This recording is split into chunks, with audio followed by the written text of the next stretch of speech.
The following program may contain strong language and mature content. Viewer discretion is advised.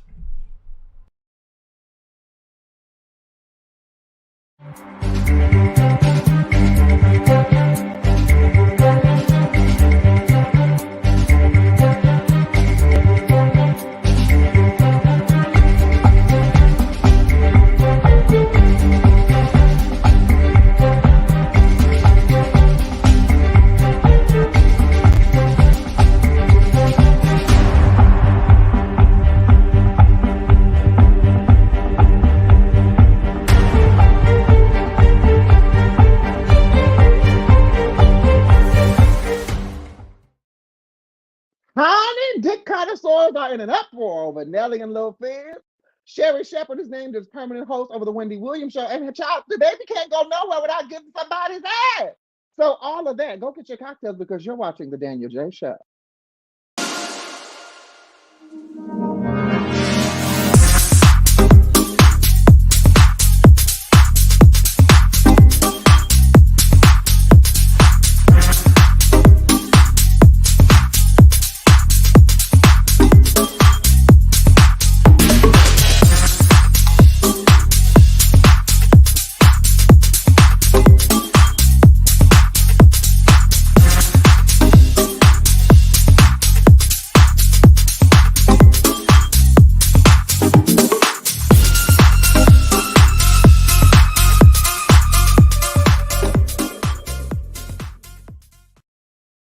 What's going on, everybody? It is your boy, your host, Danyol Jaye. You are watching the Danyol Jaye show. Let's take care of some house cleaning things. Please make sure that if you are watching on Pyro Media Network's YouTube page, that you subscribe to Pyro Media Network. Click that little ring-a-ding-ding so that you get notified for not only my show every Thursday at 9 o'clock Pacific Standard Time, but also the other wonderful shows that we have on the network.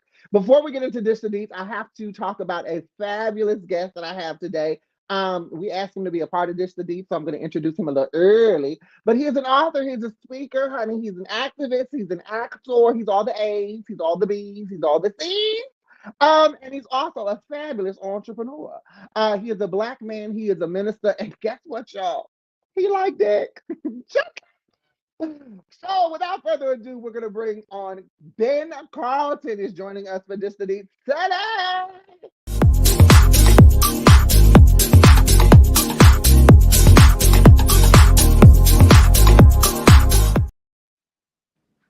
On, Mr. Ben Carlton? Hey, how are you? I mean, you know, I'm fine and I'm fabulous and I'm pretty, and that's all that matters, because it doesn't matter what happens on the inside. If I'm crumbling, if as long as the world looks at me and says he's beautiful, you know, with a cocktail. Yes, absolutely. How are you doing, darling? I am good, and I'm so excited to finally be on your show.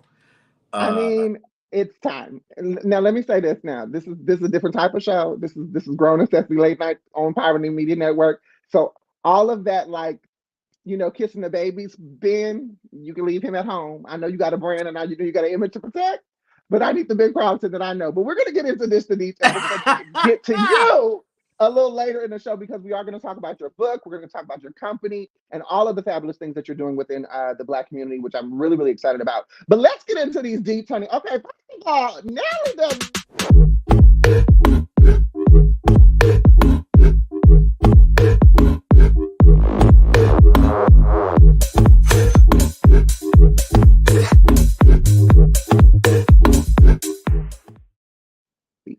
So apparently Nelly posted something on his Instagram stories, and it was of him getting some good old fashioned head, some fellatio. Okay, yes, come on, Nelly. Okay, because we got a dilemma. It's getting hot in here. Oh, because what they say, the bean don't burn in the kitchen, and the fish don't fry on the grill.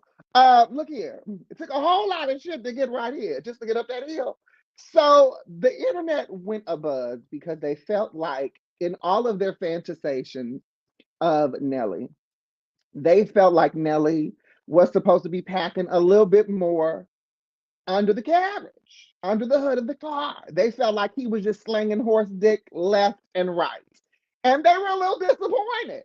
Now I saw the video, okay? Went on to Twitter, saw the video. think that there was anything wrong with Nelly's penis. I felt like it was an average length. The girth was very nice, but I will say that the head was absolute trash. Now, I'm not calling the woman trash. God bless her heart. And obviously, Nelly was enjoying it because we heard all the ooh ah sensation sounds as he was receiving this head. But as a head connoisseur myself, I just felt like there was no passion in it. There wasn't enough up in the gumption of her doing what she was doing. Did you see the video, Ben? Did you see the what are your thoughts? I saw the video. And as I have said and always say, and might get in trouble for this, but men do it better. Well, you're not gonna get in trouble on this show because I think that's true. I was like, not on Nelly. Now, just a mere thought,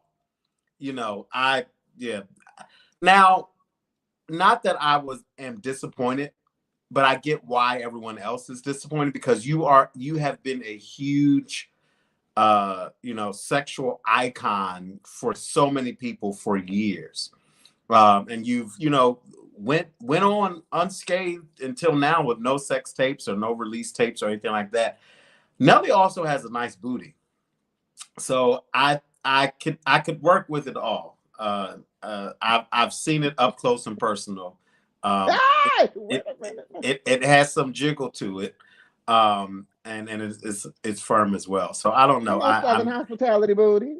Yes. So I think people have unrealistic expectations. Most of the people, who were laughing probably can't even meet that. So this is what I'm going to say, and this is where I kind of stand on it, because I feel like at the end of the day, the man is not tall. Okay, and I get that short men get this whole like they supposed to have like horse penises just hanging, beneath their basketball shorts. But it's not like he's 6'4". You know what I'm saying? And so if we take the size of his penis and match it to the size of his body, it makes sense. That was the only thing I was disappointed about when I met Nelly for the first time in person. I was like, oh, sir, I thought you were a big giant man. I guess not. Like I said, I didn't have a problem with the penis itself. At the end of the day, y'all up here being mad at Nelly when half of you could never even catch Nelly if you drugged him and took him to your hotel, you still couldn't catch him. So I don't know why y'all mad.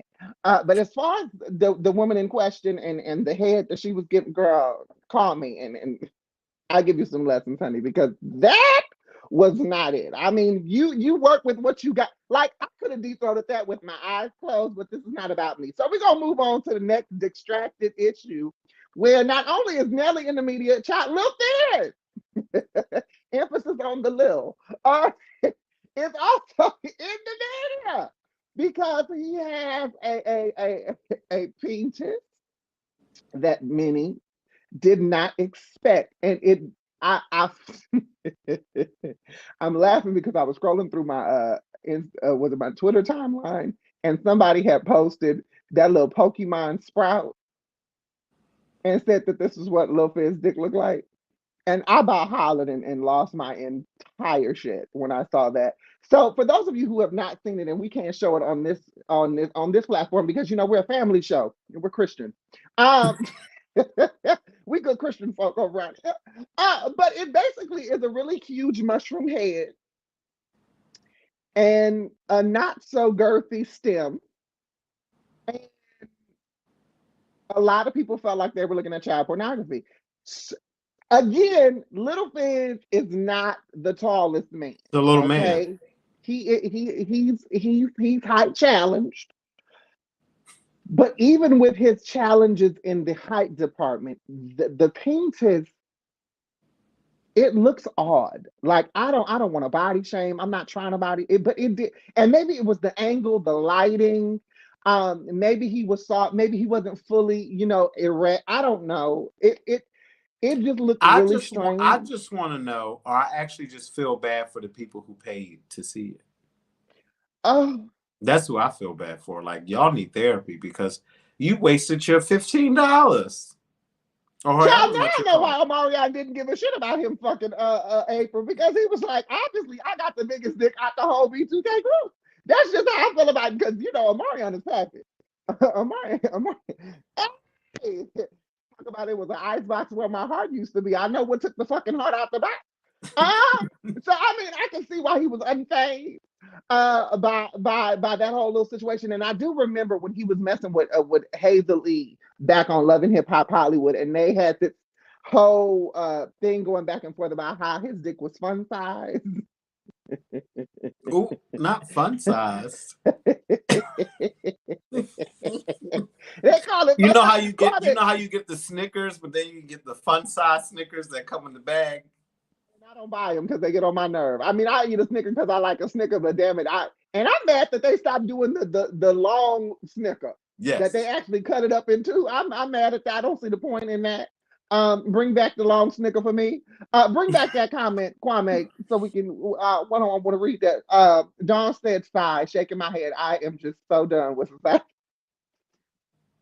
Well, Don, child, look. I mean, what can you do? And at the end of the day, I feel like when we dick shame, let's be serious for a minute, okay? Because you know, especially as Black folks, Black men always are faced with this mandingo persona, this mandingo kind of narrative, like all Black men just supposed to be swinging around below their knees. And you know, Black men are very sexualized within our community and outside of our community. And at the end of the day, boo, it ain't your dick. I mean, what he gonna do? He can't change it. He can't just pop it off and go get another one. You know, he's not blessed in that area. God bless him. Maybe he's really good with his mouth, and maybe he uses what he has and strokes it, you know. Then help me out. I'm trying to be nice. With today's society and standards, why would you even release that? I don't know what you're going through and what did you think was going to happen, but it's just not. Maybe he hasn't seen many, so he doesn't know that this is not.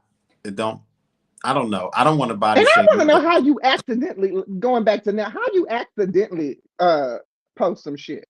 That's what I want to know. Because I have accidentally, now I ain't post that, but I've accidentally posted some things not realizing that it didn't go to my close friends, but it went to everybody, and I immediately deleted it. But nobody's watching my pages like that.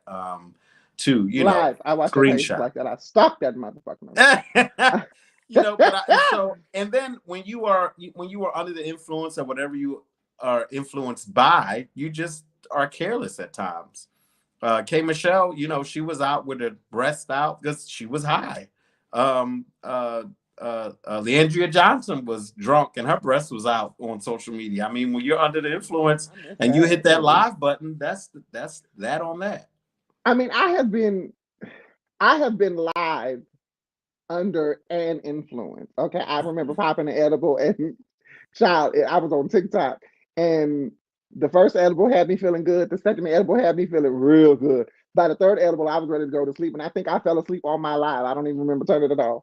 But you know, if I'm under any influence, keep phones away from me. You have to sign that NDA like Beyonce. No phones. Noted. But we're going to move on into a little bit more serious topics. So for those of you who do not know, Cheer, and when I say cheer, I'm talking cheerleader, not Cheers the show. You know, where everybody knows your name.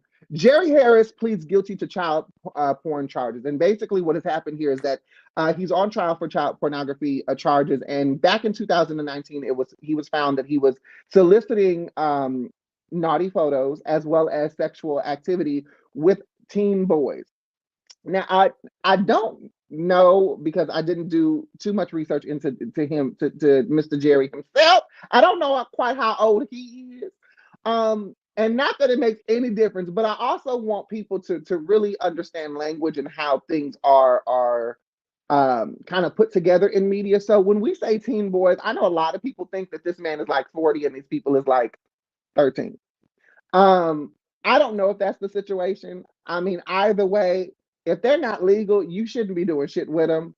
But I know I have known of people who are like 18, 19, talking to 15, 16, 17, and having these exchanges because they're so close in age, not really understanding that from a legal standpoint, that shit can still fuck you up. Now, according to the judge, he can be looking at about 50 years in prison. And I'm not going to do the whole because he's a black man thing, because at the end of the day, you were soliciting underage folks. And if that is the possible penalty, you're gonna have to deal with that. But what are your thoughts on this, Ben, in regards to like because you know the culture, like especially in gay culture, in black gay culture. Like I remember being that 15, 16-year-old boy who was, looking at the older men and getting these older men to do things and all kinds of stuff. Not thinking like at the time, I'm good. Like I thought it was a notch in my belt for me. Yeah. To your point, right? I love how the wheels turn because he's really trying to like put together his thought. When you have 18-year-olds messing with, or still dealing with 15, 16, 17-year-olds, that age is really close.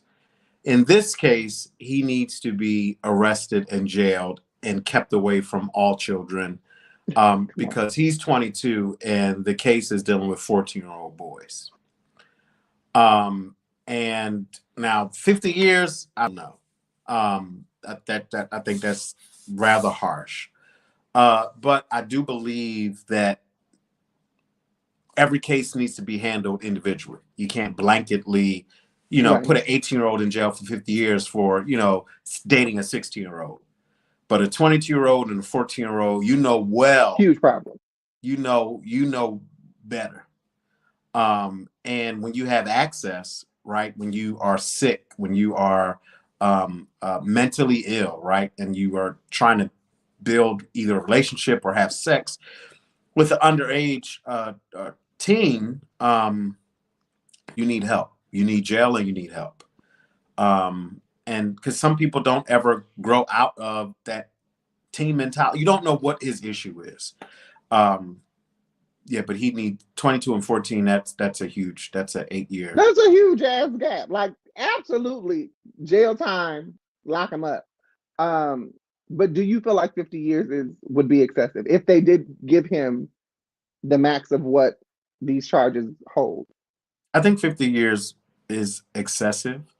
I think I'm sure there will be a psych eval to see if he needs psychiatric treatment and care. And he does need to be allowed to work with children ever, ever, ever again. Or even near them ever again. But I think 50 years is excessive. I mean, because he'll die in jail. By the time he gets out, he'll be 73 years old. Jerry, sweetie baby, as much favor as you can get from the Most High on them years, but you shouldn't have been messing with little boys. At the end of the day, that's just how I feel. On a lighter note, okay, the Wendy Williams show. I don't know how you can have a whole fucking season with the Wendy Williams show and Wendy ain't there, but Sherri Shepherd has been named as a permanent guest host of the Wendy Williams show, according to TMZ.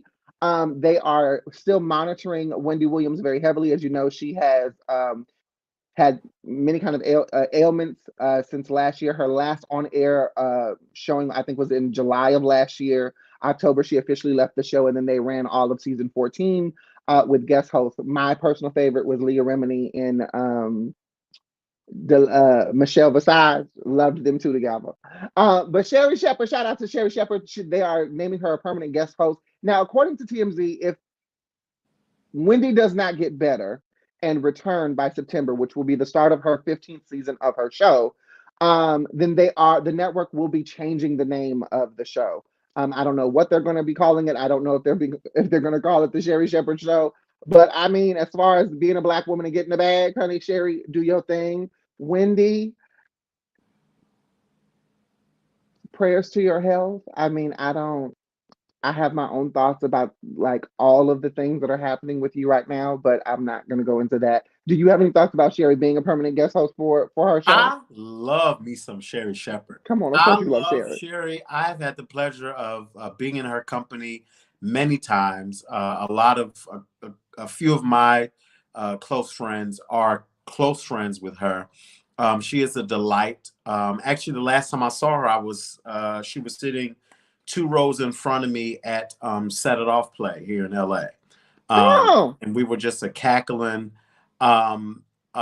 She is the perfect replacement, or the perfect, I'll say, temporary host right now.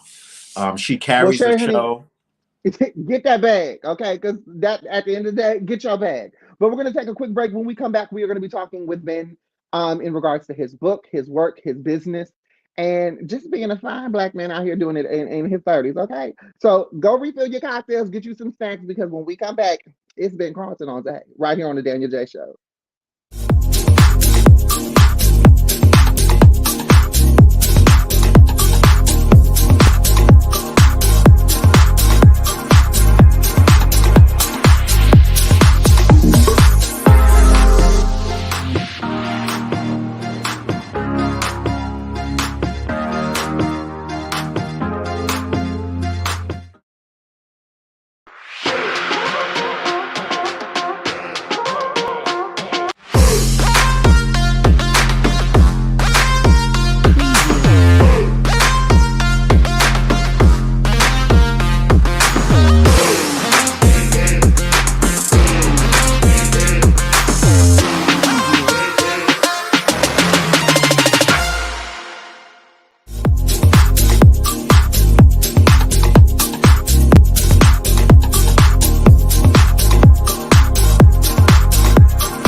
All right, and we are back. I am here with author, activist, actor, uh, fine ass black man, Mr. Benjamin Carlton. And one of the things that kind of broke the internet in regards to you, Ben, is back in 2015, you penned an article for The Root. And I know that you're probably tired of talking about this article, but this is kind of where it all starts and just blows up in a different direction. You wrote an article for The Root called Black Men Love. I'm Black, I'm a minister, and I'm gay. And you talked about basically it was your coming out to the world as a Black gay man, living in your truth, also being a minister and living also in your faith. And so my first question to you is from 2015 to now 2022. Um, what is the major difference between the Ben that wrote that article to the Ben that's sitting here before me right now? Whew. How much more time we got on the show? It's all about you. So we got a we got a while. We got a while. There's a huge difference from me in 2015 to me today. The me today is freer. The me today is more enlightened. The me today is unapologetic in who God created me to be.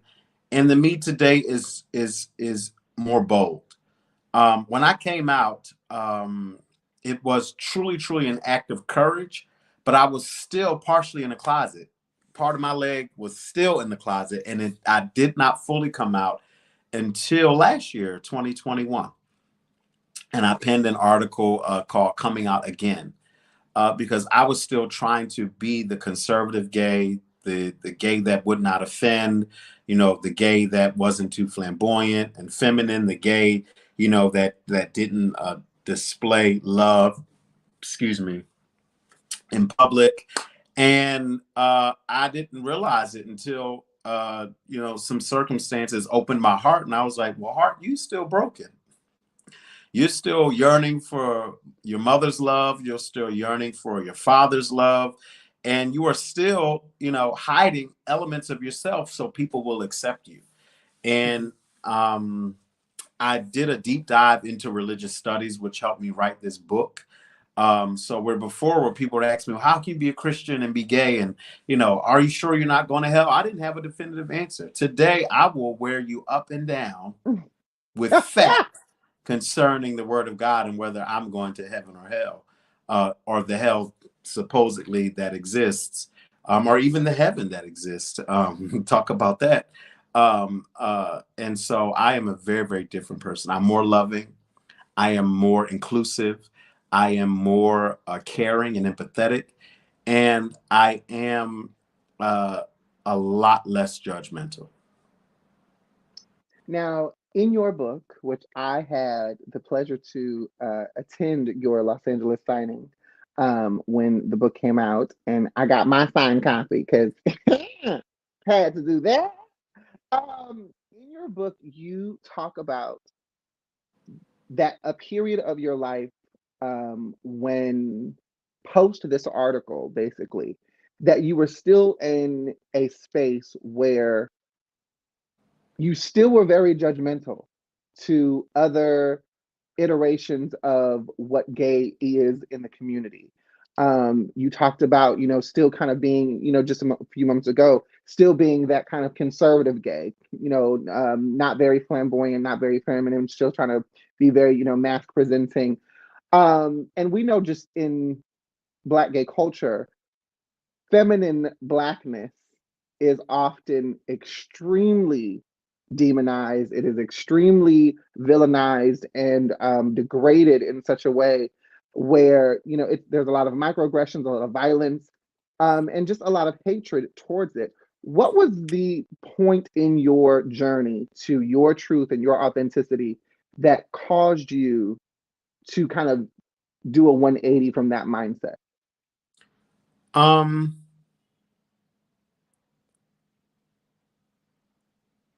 What I struggled for so long to embrace all of me.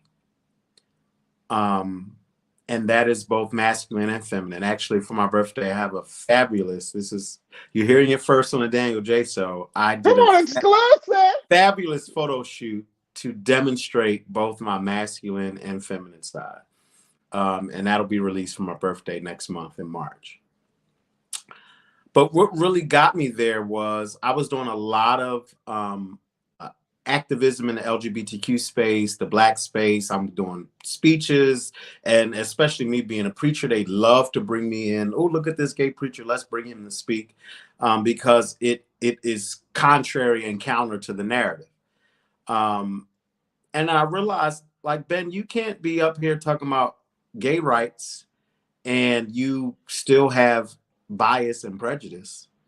You can't talk about someone accepting you for you and you're not accepting people for them.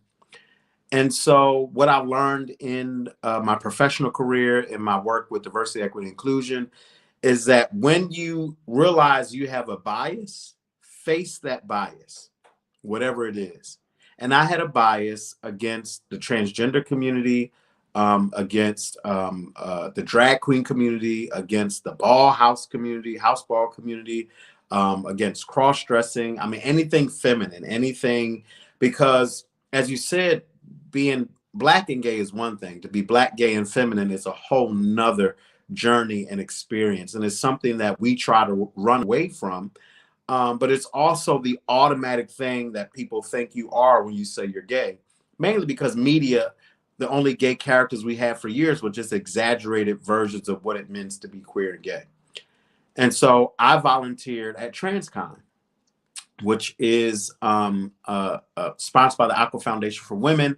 They brought together people, children, adults, families, employers, just to support people in the trans community. And I sat in a room for an hour straight and cried with parents who wanted nothing more than to just support their child in the decision they were making to be their authentic selves.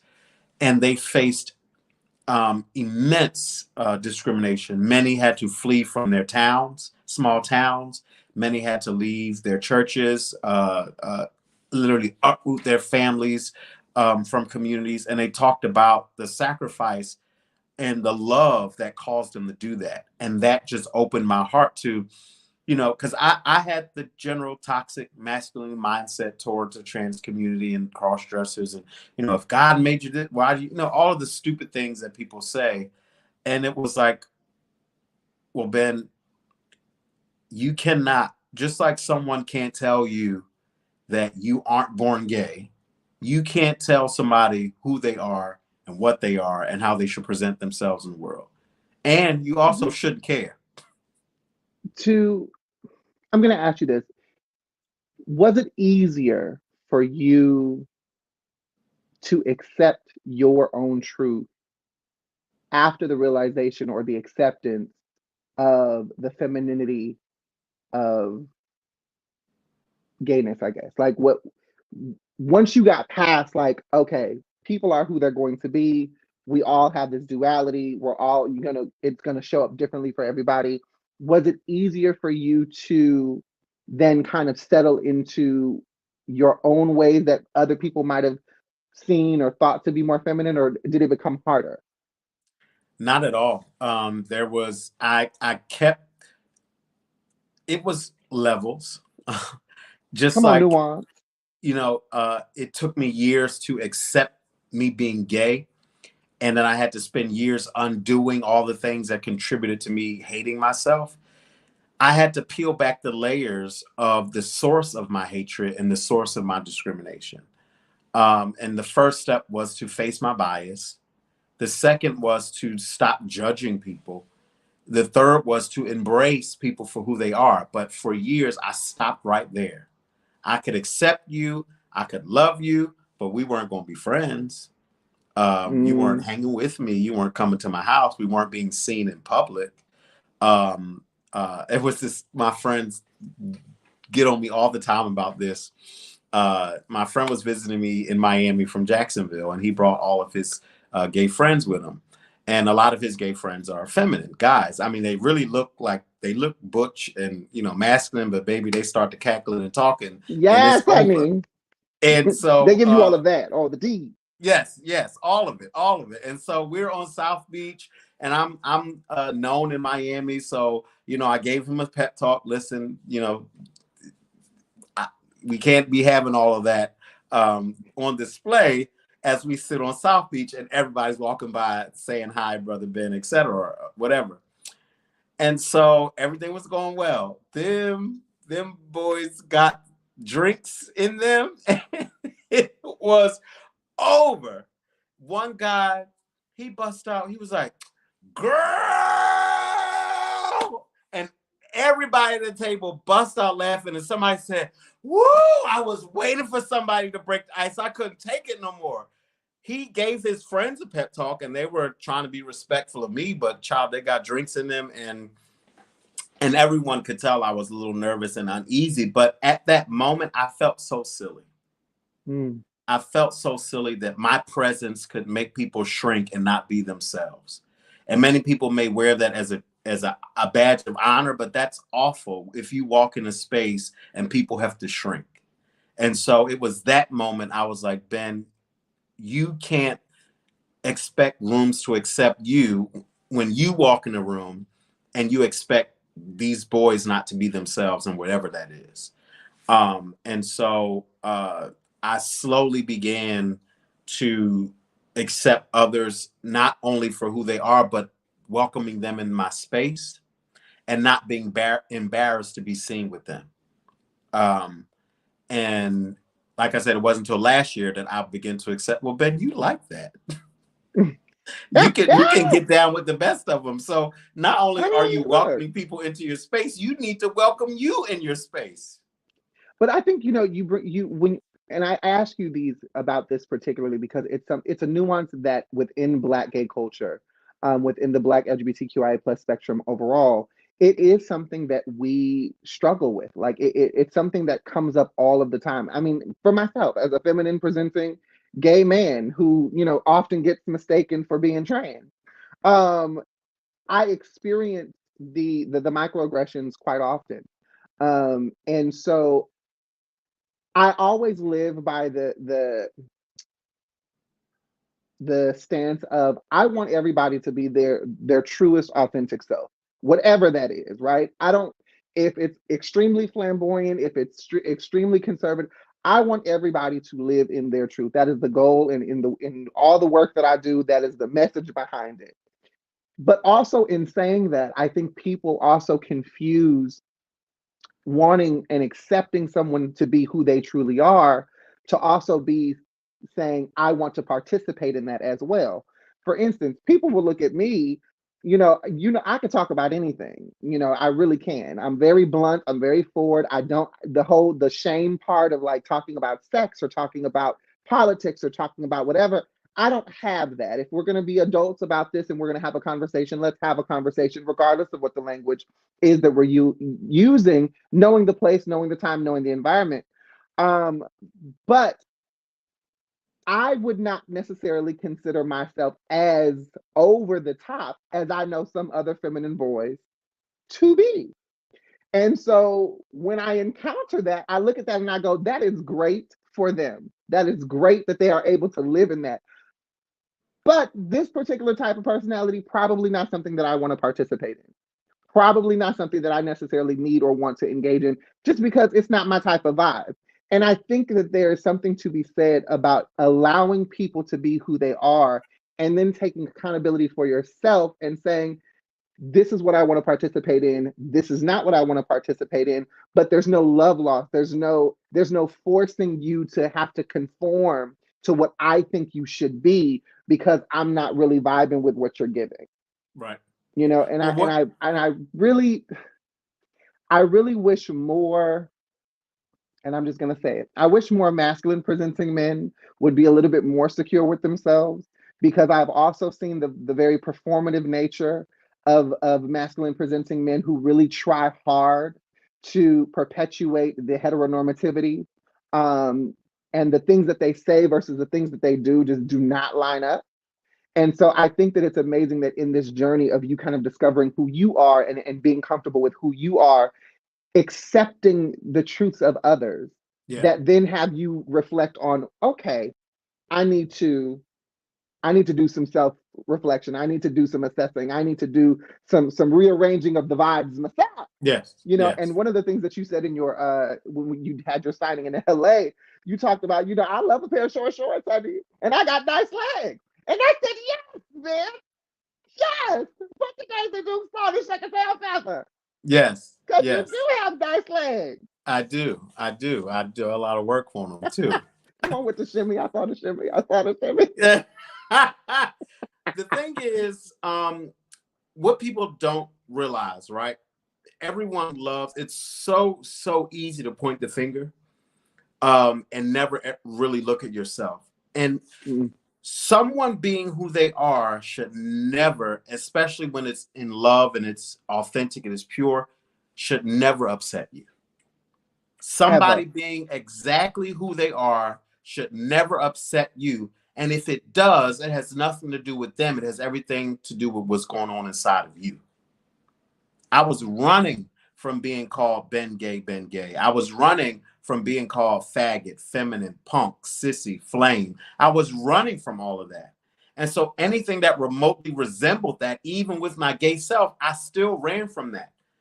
Wasn't hanging around feminine boys, wasn't hanging around feminine identifying men. I could not do it because I still had to deal with my inner demons that were telling me that you can't be yourself. They're gonna Kwame, reject can you. you bring that comment back? I want to read that before we go to commercial break. So Kwame says, I disagree. In my opinion, the same acceptance can be said about feminine gay men giving that same grace to masculine gay men. And I agree that the road is a two-way street. We all need to give grace to each other, to allow each other to be who we are. But I will say, as a feminine presenting person that has not necessarily gone out here to degrade masculinity, a lot of that I see from feminine gay men, the toxicity that we kind of see towards masculine gay men, comes from a defense response. It comes from years upon years upon years of masculine gay men shaming feminine Black gay men, and especially in a time when we equated our demeanor or our presentation to our sexual role, i.e., if you were masculine, you were considered a top. if you were feminine, you were considered a bottom, and a lot of the bottom shaming that went into that. Even in today's society, when I hear arguments of, oh, that's why you a old bottom, you old bottom gay. Well, bitch, well, yeah, I do. I am, and I'm good at it. What the like? How was that an insult? Never had a complaint. Never. So I do understand that, yes, the grace needs to go both ways, but I think we also need to address and look at the fact that a lot of the behavior from one way to the other, it comes from a defense response. It comes from a space of, I've had to defend this for so long, so now anything that looks like what my oppression is problematic for me. You always have to look at the dynamic of the relationship, or the dynamic of the correlation. Masculine gay men aren't being teased by feminine gay men. Feminine gay men are being teased by masculine gay men. And the onus is on the gatekeepers. Keepers. Hello, am I still here? You are still here. Yes, the onus is on the gatekeepers to be that change agent, to start creating spaces where everybody is welcome, right? And creating spaces that speaks to the spectrum of our queerness. And that is why I'm so vocal in making spaces that are welcoming for everybody. And we thank you for it. We're going to take a quick break. When we come back, we're going to talk about Ben's business that he's created and that has been very successful in helping Black men within the community around the nation and the world.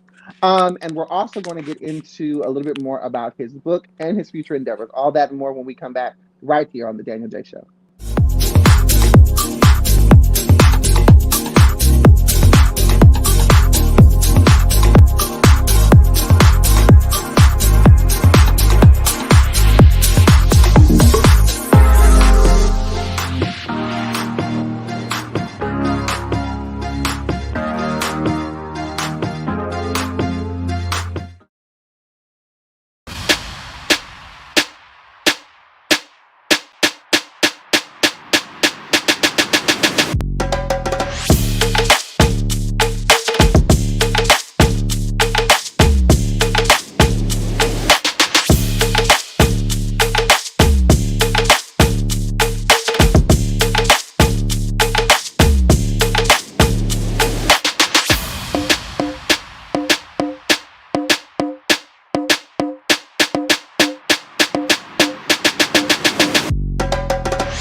Welcome back. You are watching The Danyol Jaye Show. I'm here with Ben Carlton, author, actor, activist, and entrepreneur. Make sure that you are following Pyro Media Network on YouTube. Make sure you are subscribed so that you can catch all of the Danyol Jaye Show episodes right here. And make sure you also follow me at Danyol Jaye on all social media. Now, Ben, you created or you co-founded a business that I kind of want to talk about. I can't hear you. Oh, well, that's the problem. Testing 1 2 3. Testing 1 2 3. Audio. Let's see. See, this is what happens when you have live television, child, and it's internet based, and you're doing remote things. You gotta handle the things. You gotta handle the things. But I'm a professional. I'm a consummate professional, and we will still have a show, and we will still move along as though nothing has happened. But I love to address some shit because I don't like them awkward moments where people are like, oh my God, I don't know what to do. What am I supposed to do? Because I'm going to pretend and act. No, we're going to address some shit. We're having technical difficulties, but he will be back in a minute. But while we're getting the sound together and while we're doing things, Ben has created a community called the Bme Community. He co-founded this community, and it is a community, it's a national movement, basically, for community builders that are led by Black people. And so, Ben, I want you to talk about the Bme Community. How did that come about, and where is it now? Like, how is it moving and growing currently from when you actually first started this?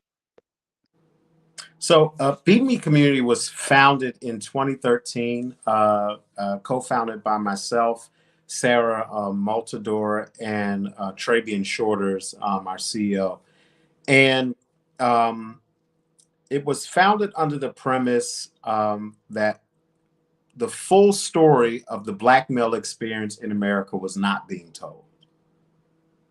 Right? We only heard bad statistics, right? We're in jail. We're good at basketball. We don't take care of our children.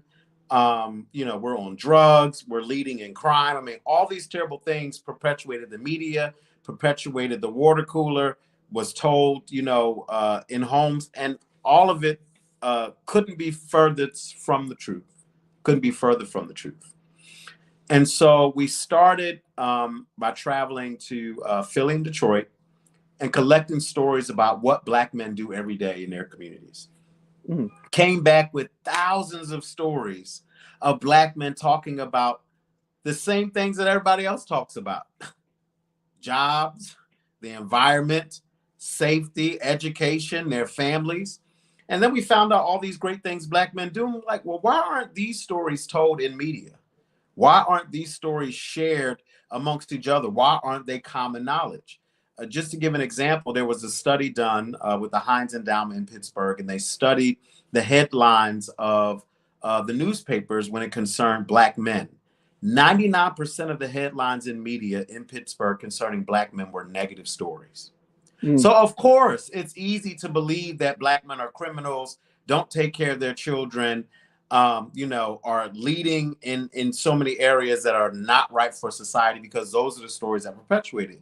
But when you really dive into it, and these sources came from like everyday sources, right? Black men take care of their children more than any other racial group in this entire country. Whether that Black man is in the home or outside of the home, married or divorced. I mean, takes leads in bathing, reading to, dealing with education, raising, rearing. Black men are leading, but you don't hear that in media. Black women start businesses at 2 times the national average. You don't hear that in media. Black women hold at the highest rates degrees at every level: associates, bachelors, masters, and doctorates. Black people give up their income at higher rates than any other racial group. Black men serve in our military at higher rates than any other racial group. And businesses are thriving. So if you take the facts, right? The story about Black men leading came from the CDC. The story about Black men serving at high rates in the military came from the military.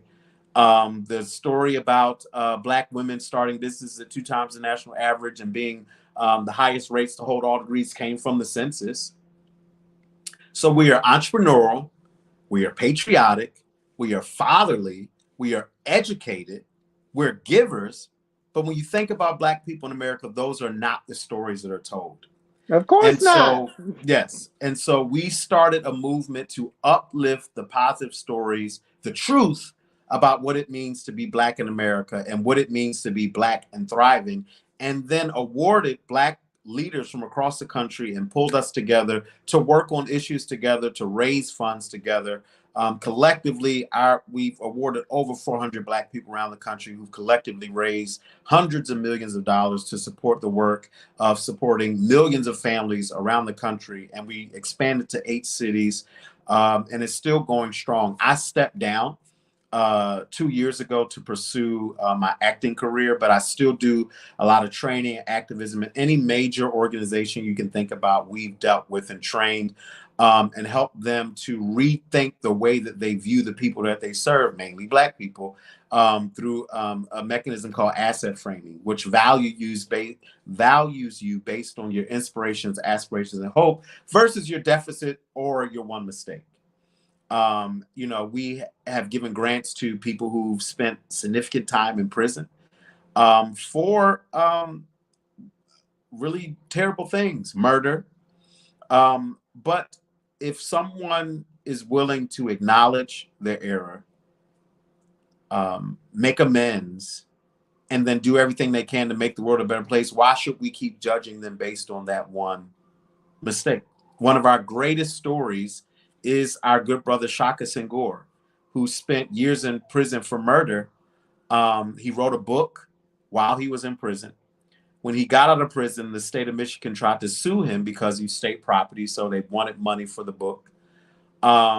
He was able to get his story on TED Local, then TED National, then TED International, work with Van Jones to cut the prison population of youth in California by 50%. Oprah got a hold of his story, interviewed him on Super Soul Sunday, wrote in Oprah magazine. Out of all the interviews she's ever done, Shaka landed his top 5. Brought the rights to his story, made him an executive producer, I think on the show Restored, or something about when people come home from prison.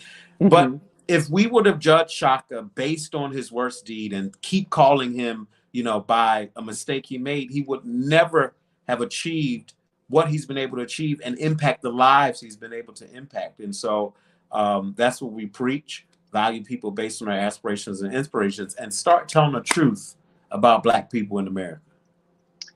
Ben, every time I hear you speak, I'm just elated with things because it's evident how much you put into your community, and the fact that you portray someone, and you said it multiple times in many interviews that I've seen you in, and just in having conversations with you, acknowledging that you are not this perfect individual, that you are on a journey, that you are constantly evolving. And I think that you become someone to aspire to, someone that is inspiring to a lot of young Black men who just are Black men in this society, but also young Black gay men who are in the discovery of who they are. And so I want to thank you so much for coming here and talking about you and the great things that you have going on. I know that your book is for sale. Where can they get the book? I'm Black, I'm a minister, and I'm gay. You can get it at blacklovewins.com. Blacklovewins.com, because it does. It is glorious. It is magical, and it wins, baby. Don't let them fool you. Don't let them tell you it doesn't. Yeah, there's jacked up people out here, but there's millions of others who aren't. You just keep finding the jacked up ones. You need to source yourself. But anyway, that's another story for another time. Blacklovewins.com, and I will sign it and send it to you. And something you said about, and something I said also about just acknowledging you're wrong, and I'm not perfect. I'm not perfect. I was a very judgmental man. I was a very, toxic masculinity. My face was there. I was everybody was going to hell. You was going to hell for listening to Beyonce. That's how judgmental I was. I will sell my left rib to have dinner. He is dinner no with longer Beyonce in that today. space because I don't need none of the hype was coming for the Danyol Jaye show. He loves Beyonce. He listens to her and dances to her. Yes, I love Beyonce, but I was a very judgmental man. And if you look at my old Twitter, I haven't deleted much. I hired somebody to delete all the old craziness. But it's about, like, when Kevin Hart had his tweet come up, and it's like, bro, just acknowledge your error, apologize, and move on. But you want to hold on and let pride get in the way. I'm not apologizing for nothing. Your actions harm people. Apologize. Dave Chappelle, your actions harm people. Apologize. Yes, it may be funny to certain people, but if the end of your commentary leads to death or harm of another, you need to make amends for that. That is not your highest. Well, I wouldn't be me if I didn't ask you this question, because this is the most important question that I know many people are thinking about. Are you single, and are you available? I am single and ready to mingle. Hey, look at Shabbat. Come on, somebody. And you are located in Los Angeles currently. Now, you travel all over. because I follow, your Instagram just be all over the world.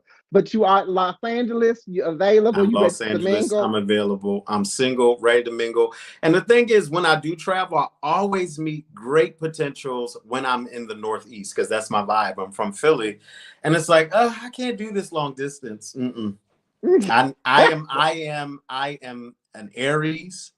I'm very intentional about my energy. I am sex positive. I have a high sex drive, and so I can't be doing the long distance. So you need to be in LA. Well, Ben, I want to thank you so much for being on the show. If you want to follow Ben, you can follow Ben at Ben Carlton on Instagram. Make sure that you get a copy of his book because it is amazing. We will definitely have to have you back on the show Thank to you. talk about And there's more so many things and other to get books into some there other too. things. Absolutely, because you're a writer, because you do the writing. Yes. But Ben, don't go anywhere. When we come back, I think it's time for Hey Puddin'.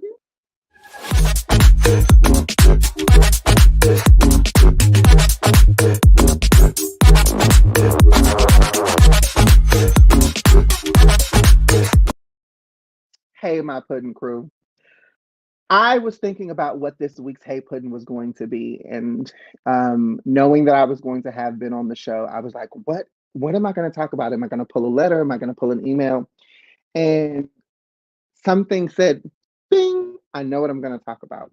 I did a video on my Instagram live a few probably months ago now, and it was talking about being your couture self, understanding what it is to be couture. And as I go through my social media timeline, as I look at the pages that I follow and the people that I follow, I'm seeing this trend, this pathology of people really trying to be something that they are not, really trying to strive to fit into somebody else's shoes, into somebody else's gown, into somebody else's suit, and into somebody else's destiny. And what I'm going to say to y'all today is, hey, Puddin', be the couture self that you were made to be. Life is not a dress rehearsal. We don't get to do this shit over. Okay? It's lights, camera, action every single day that you wake up. And the role of you is already cast perfectly. Everything that you were born with, everything that you have, all of the talents, all of the ideas, all of the passions, even a little bit of some of that attitude that you picked up along the way, all of that gives you all of the qualifications to be the best version of you that you can be. And here's something that you need to understand about a couture piece of art or couture piece of fashion. There's only one. There's only one. And no matter where it goes, the value of that piece never changes. Can't be owned. It can be given. Sometimes they can rent us, but they always got to give us back to the designer because we're just too valuable. And so, my encouragement to every single one of you watching is to be and tap in to the couture portion of who you are. Understand that you are marvelous and magnificent. You are phenomenal in every single solitary way. Walk in your truth, walk in your authenticity, stand in your you-ness, and be that every single solitary day without apology. Because the motherfuckers who don't like it will get over it. I'm 36 years old and I ain't never seen nobody drop dead from being mad. They'll live. With that said, remember, you are marvelous, you are magnificent, you are incredible. But if you decide that you want to be mean, malicious, and cruel, you do that shit in the room by your goddamn self and don't send nobody no invites. Make sure that you tune in every week right here on Pyro Media Network for more of the Danyol Jaye Show every Thursday at 9 p.m. I want to thank you for watching. I want to thank Ben Carlton. Shout out to Pyro Media Network. Again, hit that subscribe button so that you get all of the notifications of new shows, not only my show, but the other wonderful shows that we have on the network. And until next time, I am your host, your friend, your best friend in your head, Danyol Jaye. I love you. Bye.